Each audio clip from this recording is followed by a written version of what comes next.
What's up guys, Ryder here, working on some knives. We're gonna give you guys an update today.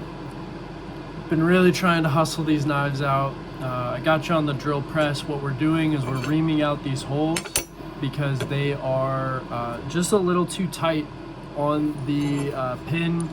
So I'll show you the setup. Some of these guys are just a little too snug. If you see that, there's a gap there, so we don't want that. We want it to flow smoothly.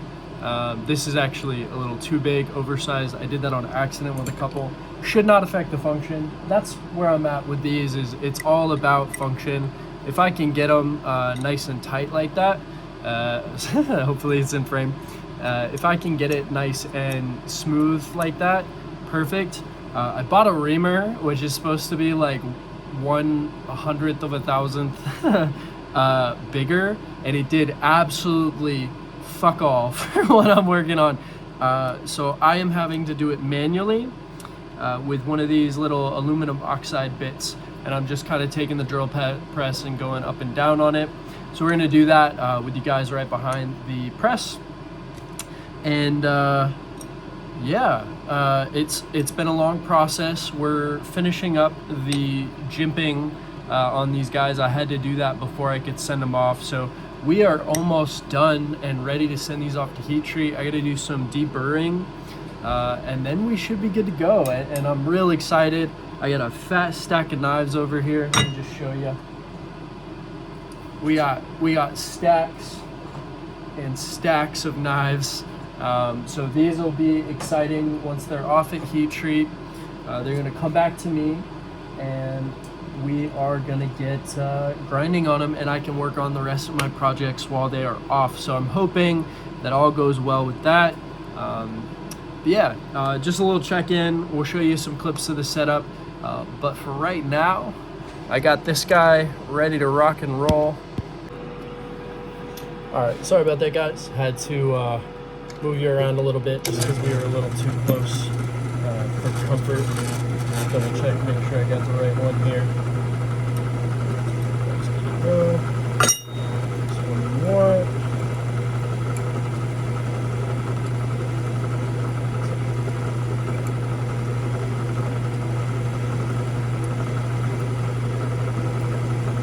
And we just want to ream this front hole just a little bit more.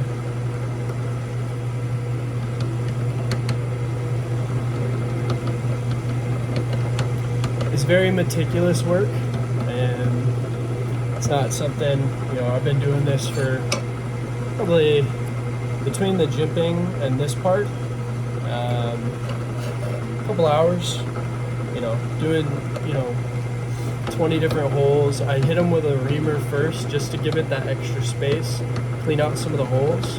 The reamer did work pretty well on some of the hardened steel, so maybe that's the next test, is seeing if I can get the reamer to work on some of these hardened guys as they come back, so that I'm not having to do as much here. Like, this is all pre-heat treat, so I couldn't even pull these guys out and work on them if I wanted to. Whereas with some of the other stuff, you'll see anything with this golden straw color, that is ready to rock. I could just make a knife and not put a handle on it and it would work. But these are all raw, so they're a little easier. This aluminum oxide has almost no effect on the hardened ones, so the reamers are super useful.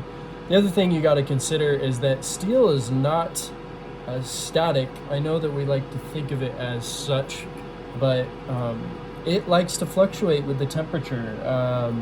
So, and I mean, especially after heat treat, you're gonna see some variations. It's not anything crazy, but some amount of fluctuation is normal. That's why they tell you to do a lot of that fitment, like lock bar fitment and stuff on folders post heat treat, is because it is so volatile. It's gonna move. You're changing the structure of the steel, and it might only be a couple thou, but you don't want to waste all that time and potentially, ruin your knife. So that is what we are doing here, is just making sure everything fits before heat treat, so that I have to do less work or have less waste when it comes back. I could still probably hit it with the reamer, but the reamer wasn't cutting it. So I'm just hoping that, you know, these guys are Alpha Knife Supply pivots. They're supposed to be very accurate, but I have had a little bit of a rough time with that. So we're gonna pull it up here. Just kind of do this freely. Let me move this out of the way. I've had good luck with this. What I'm doing right now is I'm just trying to get a fitment where that pin slides through. It's not pretty. If I had a mill or the right equipment, this would be a little bit easier. But I'm so new to making, we gotta bootstrap it a little bit. And my knives are based on functionality, not how pretty the internals are. As much as I'd love to get it down where these are gorgeous, and I will one day. One of the quotes I live by is, increase your rate of failure. So if you're buying a knife from me and you expect the holes to be pretty, you're buying from the wrong maker. I'd love for you to support my business, and I want you to get a knife if you want a knife, and I'll take process improvements. But these are tools. If you care about how the inside looks here, you know, like I can appreciate it on knives that do it, but it's really a non-functioning area. Now, if there's some sort of form function like milling or whatever, and I'm gonna make that look the best I can, but it's not gonna be the highlight of the knife. The highlight of the knife is the grind, the handles, making sure you're not having slop. That's what we're trying to do here, is get it as accurate as possible without introducing unnecessary tolerance issues into the knife. So, you know, that is our purpose.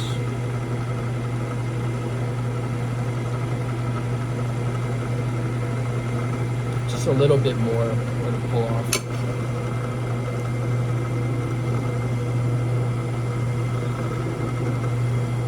I know you guys are just getting a nice shot of my arm, but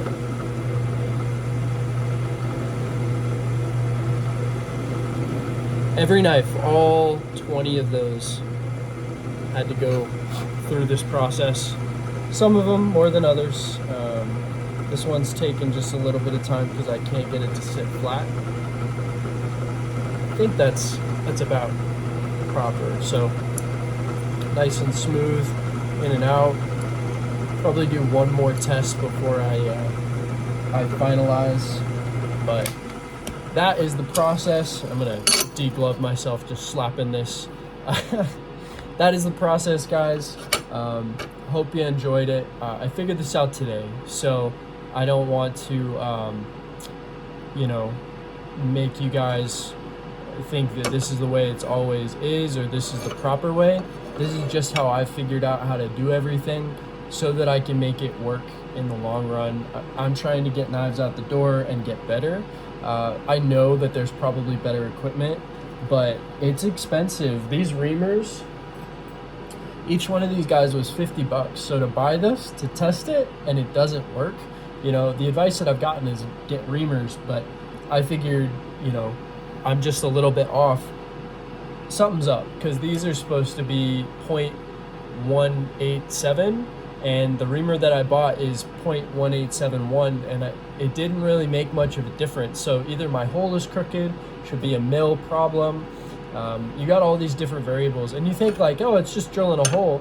Yeah, it is. I could oversize it and we'd be done here, but that's not what we're going for. So it's just little process improvements, and it takes me a long time because, you know, I think about it, and you know, I spent $100 on reamers, and the only one I could use was this on heat treated stuff because I was getting drill bits stuck in here, which is absolutely obnoxious. And these holes are beautiful. I don't know if I can show you.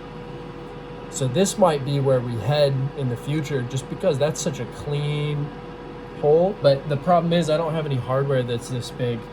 These guys take the monkey edge, and you know, the monkey edge fits just fine. So I had sworn these off because of tolerance issues that I was having. We might be revisiting them. It's a little bit more process involved to get that done. I do like the black melanite hardware, so I you know, I try to keep things fluid, but I also, you know, take a while to make those decisions. So if you guys are still watching, thank you. We'll catch you in the next one. What's up, guys? Hope you enjoyed the video. Just want to close this one out with a word from our sponsors, which would be me, Bankroll Everything. If you guys want to support the channel, support what I'm doing here as I figure out knife making, consider buying some merch. We just dropped the Arctic Camo tee, no knife callouts, so you can just wear this out in public. I modeled this after one of my favorite Nike t-shirts with the weird camo with the pink in there. But, you know, this is an all over print, just super rad stuff. Really soft, I think high quality. I don't know much about clothes, but we got the hoodies here. These come in a bunch of different colors. We got gray, we got blue. There's like 28 different combinations with the different sizes or whatever, but go check it out. See if there's something you like. We got this dope graphic from a tattoo artist in the UK. Dingo set me up with this. There's some really cool references to the brand and all that good stuff. Really dope. And again, no knife call outs. We got the Hartley on the front. Consider picking something up, guys. Support the channel, support what we're doing, and I'd really appreciate it. And I'd love to see y'all rocking some stuff at shows. Apple Pay, Afterpay, and all major credit cards should be accepted. If you have a problem, just hit me up. I'd be happy to get you taken care of or see what we can do, okay? Thanks so much. If you're watching this, there is a discount code running, day ones, for a limited time discount. Go check it out. I'd love to see you guys rocking this stuff for sure. Thanks so much, and hope to see you in the next video. Bye-bye.